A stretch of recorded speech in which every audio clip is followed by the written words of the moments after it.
সজীব, তোর পাশের বাসার কি একটা লোক এসেছিল না ওর বাড়িতে, ওরফে ভুতুড়ে জমিদার বাড়িতে আর কি। তা কি হয়েছিল তার? আরে, এসেছিল বলতে চুরির ধান্দায় আসা। তাও একজন না, দুজন। লোকজন ভয়ে মারায় না, আর এরা আসে কিনা চুরি করতে? লোভ বড় মারাত্মক জিনিস রে। ঠিক, লোভও না, বুঝলি। তপনদা এমনিতে খারাপ লোক না, কিন্তু বাজারে জিনিসপত্রের যে দাম, তার উপরে বাসায় বাচ্চা কাচ্চা অসুস্থ হয়ে পড়লে দুর্ভাবনার আর অন্ত থাকে না। শুধুমাত্র সন্তানদের মুখের দিকে তাকিয়ে বাবা মাকে কত কি যে করতে হয়। হুম, বুঝলাম। কিন্তু তপনদার সাথে এর সম্পর্ক কি, একটু খোলসা করে বলতো। শোয়েব সর্দারকে তো তুই চিনিস। যার চোরা কারবারির ব্যবসা আছে। হুম। তপনদা গায়ে নতুন আসার পর শোয়েব সর্দারই তার মিলে প্রথমে একটা চাকরির ব্যবস্থা করে দেয়। পরে লোকমুখে শোয়েব সর্দারের চোরা কারবারের সব কথা শুনতে পেয়ে 2 মাস পরেই ওখানকার চাকরি ইস্তফা দেয় তপনদা। এরপর সালাম আমদাদের সাথে কথা বলে নিয়ে নেয় মাঠে ধান কাটার কাজ।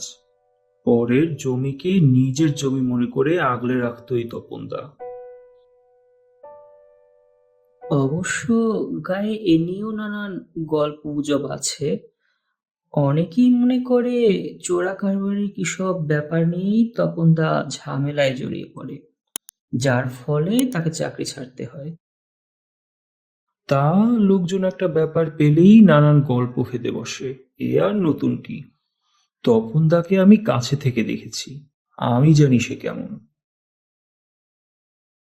হুম, বুঝলাম। মাঠে কাজ করে তপনদাদের কোনো রকমে চলে যাচ্ছিল, কিন্তু সমস্যাটা শুরু হলো যখন 1 বছরের মাথায় তপনদার একমাত্র ছেলে কঠিন অসুখে পড়ে।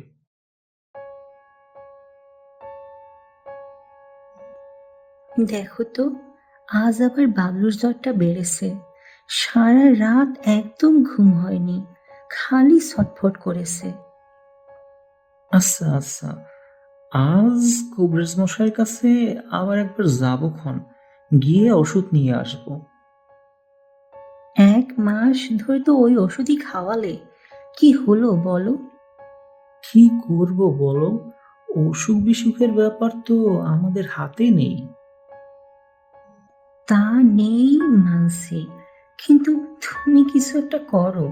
আর কবিরাজ মশাই তো বলেছেন বাবলুকে আমাদের শহরে নিয়ে যেতে, ভালো ডাক্তার দেখাতে। এখানে গ্রামে এর কোনো চিকিৎসা নেই।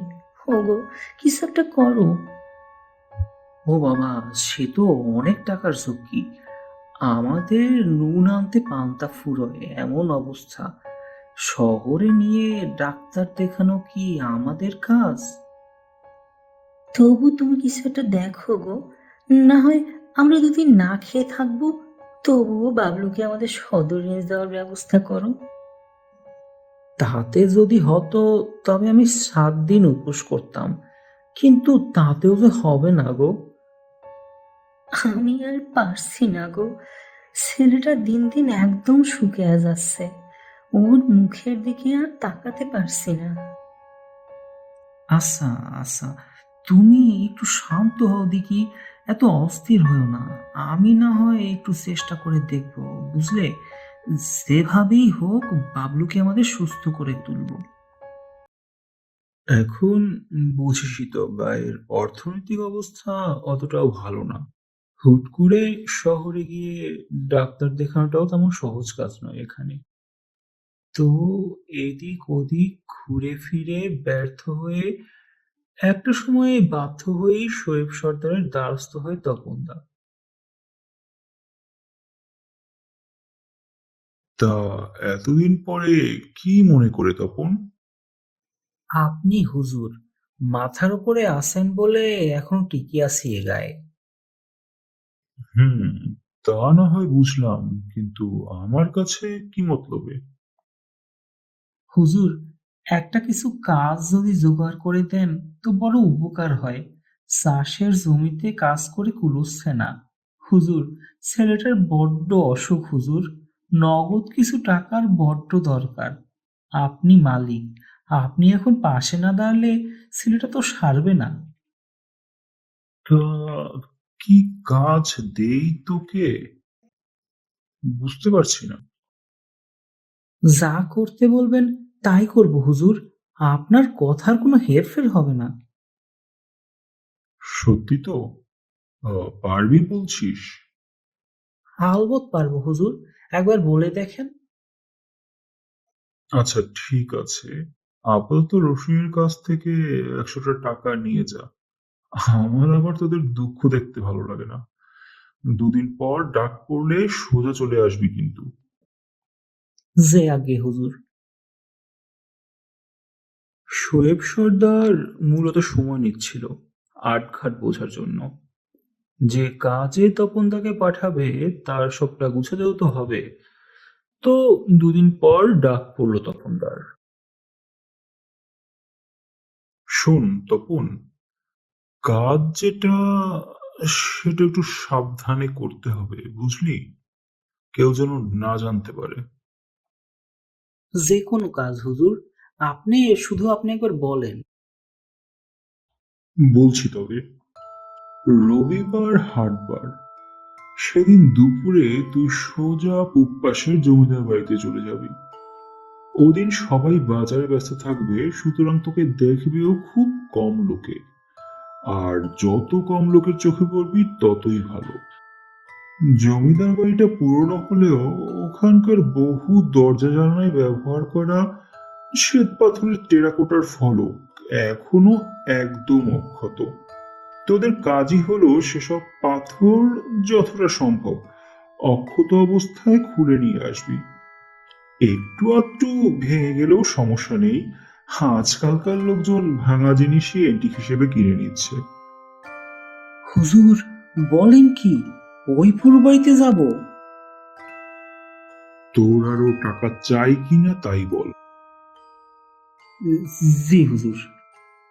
হুম, তোরা পুরনো বাড়ি নিয়ে সব কুসংস্কারে বিশ্বাস করিস, সেজন্যই দিনের প্ল্যান করলাম আর কি। আর তোর সাথে জোবাইরও থাকবে। খুলে আনা ফলকগুলো কিভাবে কোথায় নিয়ে যেতে হবে তা আমি জোবাইরকে ভালো মতো বুঝিয়ে দেব। ওর কথা মতো চললেই হবে। আপনার মেহেরবানি হুজুর। এখন যা আপাতত, রোববার দিন দুপুরে রেডি থাকিস। এখন জোবাইয়ের সাথে তপনদার বয়সের বিস্তর ফারাক থাকলেও ওদের অনেক আগে থেকেই সুসম্পর্ক। আর এমনিতেও তো দুজনে একই সাথে এ গায়ে আসে, একই সাথে শোয়েব জয়দের কাছে চাকরি নেয়। মাঝে থেকে তপনদা সে চাকরি ছেড়ে মাঠের কাজে গিয়ে যোগ দেয়। কিন্তু তাতে ওদের ঘনিষ্ঠতায় কোনো ঘাটতি পড়েনি। তো যথারীতি হাটবারের দিন দুপুরবেলা জোবাইর এসে হাজির হয় তপনদার বাসার সামনে। পুরনো বন্ধুত্বের কারণেই ওরা হালকা চালে কথা বলা শুরু করে। কিন্তু তখনও পর্যন্ত তো ওরা জানে না ওদের সামনে কি অপেক্ষা করছে। তা কি রে তপন, ভয় করছে নাকি রে তোর? না, ঠিক ভয় না, তবে ব্যাপারটা ঠিক ভালো লাগছে না রে আমার। আরে ধুর, ওসব কিচ্ছু না, সব বুজরুকি।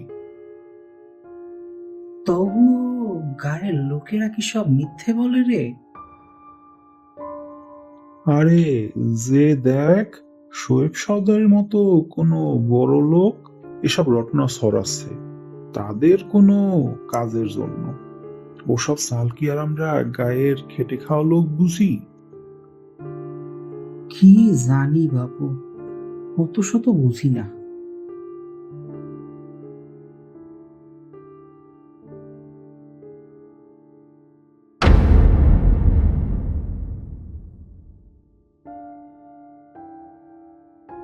এরপর বাড়ির উঠোন পেরিয়ে পেছনের একটা দরজা দিয়ে তারা দুজন ঢুকে পড়ে বাড়ির ভেতরে। আর দুজন মিলে খুঁজতে শুরু করে কোন দরজা বা দেয়ালের ফলক এখনো অক্ষত এবং সুন্দর আছে। এই যে, এটা দেখ তপন, এটায় কোনো ভাঙাচুরার অংশ নেই। এই ফলকটা দিয়ে শুরু করা যাক। এত খুঁত ধরলে হবে না রে, ক্ষত অক্ষত দুইটাই লাগবে। বিকেলের আগে পর্যন্ত যে কটা খুলে নেওয়া যায়। আর ফলকগুলো খুলে না আসলে? তা খুলে হোক ভেঙে হোক নিতেই হবে রে, আর কোনো উপায় নাই। তা যা বলেছিস। নে, এবার মইটা ধরে উঠে পড় দেখি। আমি নিচে থেকে তোর যা লাগে তা দিচ্ছি। নে নে, ওঠ।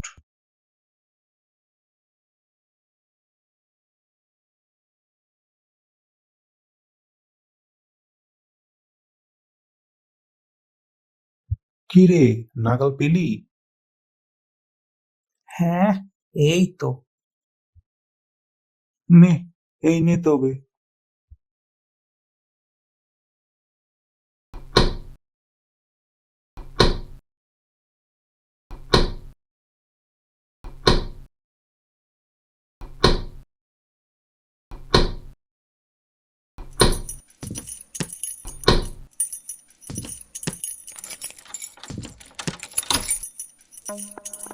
ও, ওটা কিসের শব্দ রে?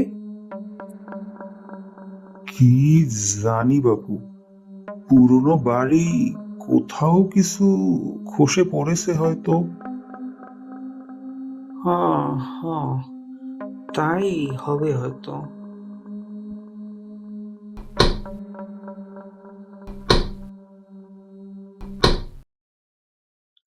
আহ আহ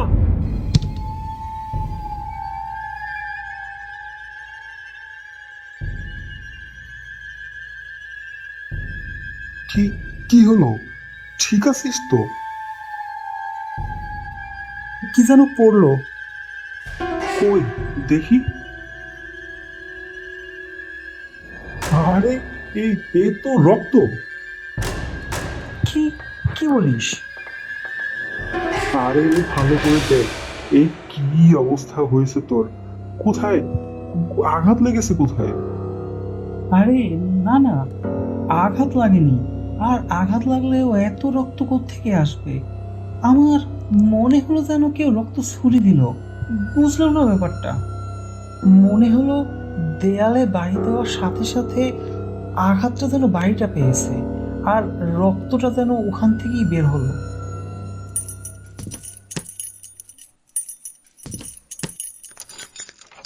ও, ওই যে আবার হলো শব্দটা। শোন জুবাইর, এইখানে আর থেকে কাজ নেই। আরো ভয়ঙ্কর কিছু হওয়ার আগে চল, বেরিয়ে পড়ি দুজনই। হ্যাঁ হ্যাঁ হ্যাঁ, সেই ভালো, চল বেরিয়ে পড়ি। হুজুরকেই রক্ত দেখালেই সে বাকিটা বুঝে নেবে। চল।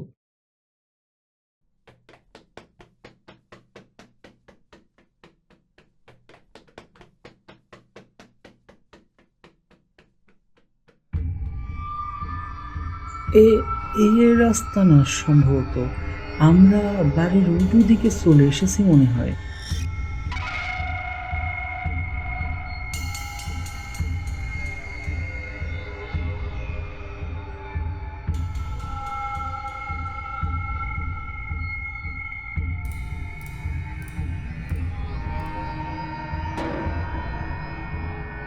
কিন্তু এ দরজাও তো বন্ধ। আমার মনে হয় আমরা আরো ভিতরের দিকে চলে এসেছি। ওই দিকটাই বের হওয়ার পথ ছিল। আর একটু এগোলেই আমরা ভাঙা দরজাগুলো পেয়ে যেতাম। আচ্ছা, তাহলে ওদিকটাই চল। কত দরজা জানলা ভাঙা এ বাড়ির, রাস্তা একটা পেয়েই যাবো আমরা।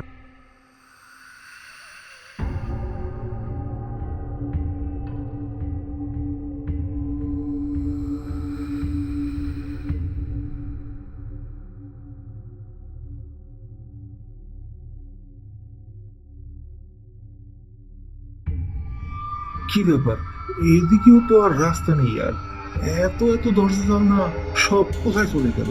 ভাঙা ভাঙা দরজা জানালাগুলো কই?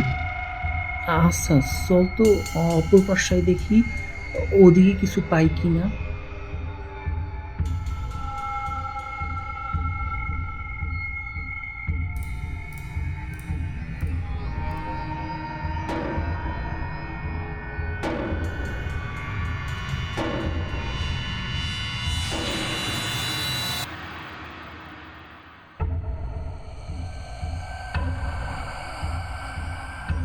দুই বন্ধু এরপর তন্ন তন্ন করে সম্পূর্ণ বাড়ি খুঁজতে লাগলো, কিন্তু অবাক ব্যাপার, ভুজবাজির মতো বের হওয়ার সব দরজা জানলা উধাও হয়ে গেছে। প্রাচীন কোনো এক গোলক ধাঁধায় যেন আটকে পড়েছে দুজন। আর ওদের যন্ত্রপাতি? সে তো সেই দরজার কাছে পড়েছিল। ভয়ে দুজনের আধমরা হওয়ার দশা। যন্ত্রপাতির কথা কি আর তখন মনে ছিল? আচ্ছা, তারপর? দুজন এভাবে উদ্ভ্রান্তের মতো ঘুরতে থাকলো বাড়ির ভেতরে। বেলার হিসেব নেই, সময়ের হিসেব নেই। এভাবে ঘুরতে ঘুরতে একটা সময়ে ক্লান্ত হয়ে দুজনে একটা রুমের ভিতরে বসে পড়লো। এ কি হলো রে? এও কি সম্ভব? এত ঘুরলাম, তবু বের হওয়াটা রাস্তা পেলাম না। বুঝতে পারছি না বাপু, ছেলেটার কথাটা খুব মনে পড়ছে। জ্বর আবার বাড়লো কিনা কে জানে।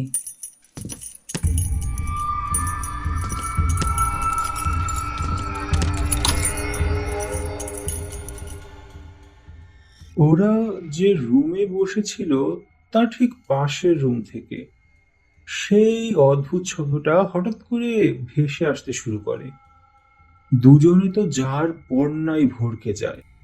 একে তো ওই ভৌতের পরিবেশ, তার উপরে এমন একটা অভিজ্ঞতা হওয়ার পর দুজনেরই কেউই আর স্বাভাবিকভাবে ভাবতে পারছিল না। জুবাইর রে, শব্দটা তো মনে হচ্ছে আমাদের কাছে হাসছে হেঁটে হেঁটে। এ তো মনে হচ্ছে জীবন্ত কিছু একটা। আর যাই হোক, ওটা সামলা করা আমার পক্ষে এখন সম্ভব না। চল ওই সিঁড়িটা ধরে উঠে পড়ি, উপরটা একবার দেখি কোনো ভাঙা দেয়াল বা ওরকম কিছু আছে কিনা। আশেপাশে তো কত গাছও আছে, যদি বেয়ে বেয়ে নামা যায়। চল চল, উপরে উঠি। চল রে, আমিও আর কিছু ভাবতে পারছি না।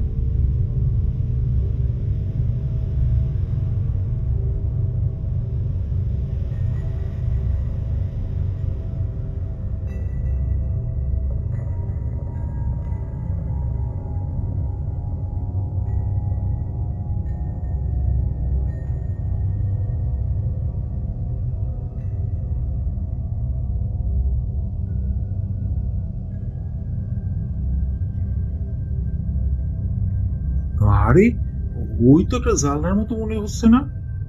বাইরে তো মনে হচ্ছে একদম অন্ধকার হয়ে গেছে, সন্ধ্যা হয়ে গেল।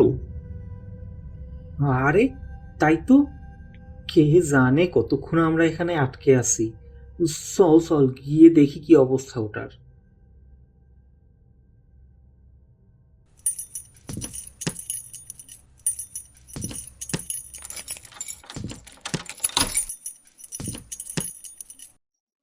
জুবাইর, কি? কি হলো? বল। শুনতে পাচ্ছিস ওই শব্দটা? সিঁড়ি বেয়ে বেয়ে উঠছে। হুম, ও নিয়ে আর ভাবতে হবে না। চল ওই জানালাটার কাছে যাই, দেখি ওখানে গিয়ে কোনো ব্যবস্থা করা যায় কিনা।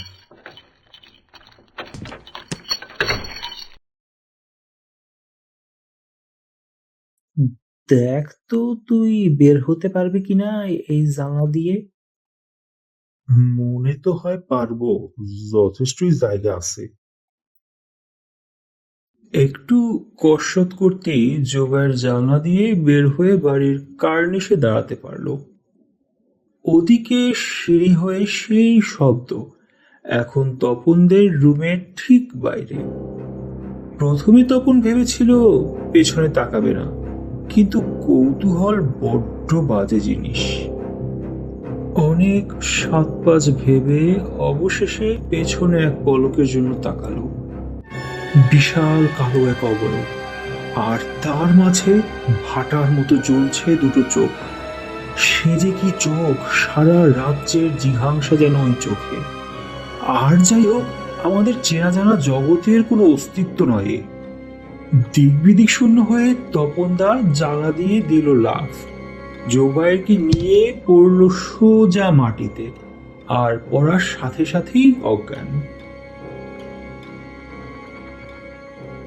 গ্রামের ওদিকটায় কেউ সাধারণত যায় না, সেজন্যই দুজন মানুষ ওভাবে ওরকম পড়ে রইল।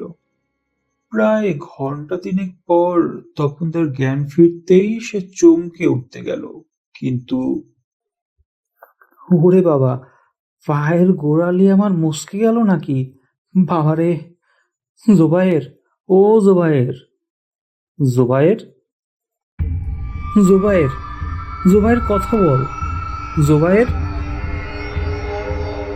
তপনদা যখন জোবায়েরকে নিয়ে পড়ে যায়, তখন দুর্ঘটনাবশত জোবায়েরের মাথা পড়ে নিচ বরাবর। পড়ার কিছুক্ষণের মধ্যেই জোবায়ের জায়গাতে মৃত্যুবরণ করে, আর তপনদাও তখন বেহুশ। যখন হুঁশ আসে ততক্ষণে অনেক দেরি হয়ে গেছে। এরপর আর কি, কিছুক্ষণ কান্নাকাটি করে হতবিহ্বল তপনদা খোঁড়া পানিয়েই বহু কষ্টে উঠে দাঁড়ায়। কোনো মতে তারপর হাঁচড়ে পাঁচড়ে বেরিয়ে আসে বাড়ি থেকে। পূব পাশের জমির আল ধরে যখন হাঁটছিল, তখন তার দেখা হয়েছে স্কুলের নতুন মাস্টারের সাথে। তপনদার অমন জুবুথুবু বেশ দেখে তো মাস্টার একেবারে অবাক। কি হয়েছে জিজ্ঞেস করতেই তপনদা একেবারে ডুকরে কেঁদে ওঠে। কাঁদতে কাঁদতেই একে একে সব বলে মাস্টারকে। সব শুনে মাস্টার আশেপাশে থেকে দুজন লোক জোগাড় করে তপনদাকে তুলে বাড়িতে দিয়ে আসে। এখন অত রাতে জোবায়েরের বডি আনতে ওই পুরো বাড়িতে কে যাবে? কিন্তু মাস্টার আবার যুক্তিবাদী মানুষ। গায়ের লোকজনদের বুঝিয়ে শুনিয়ে বহু কষ্টে কিছু লোক জোগাড় করে সে হাজির হয় মৃতদেহ উদ্ধার কার্যে। আচ্ছা, তপনদাকে খুনি হিসেবে সন্দেহ করেনি? না রে। বাড়ি ফিরতেই তপনদা জ্বরে পুরো শয্যাশায়ী হয়ে পড়ে, সাথে পায়ের ব্যথা। বাপ ছেলে দুজন পাশাপাশি জ্বরের ঘোরে পড়ে থাকতো রাত দিন। অবশ্য এ কষ্ট বেশি দিন সহ্য করতে হয়নি তাকে। এক সকালে অনুপাদি বিছানার কাছে গিয়ে আবিষ্কার করে আগের দিন মাঝরাতেই কোনো এক সময়ে দুজনই শেষ নিঃশ্বাস ত্যাগ করেছে। ছেলেকে বাঁচাতে গিয়ে বাপ জীবন বাজি রেখেছিল, আর দুদিন পরে দুজনই এখন উঠলো চিতায়।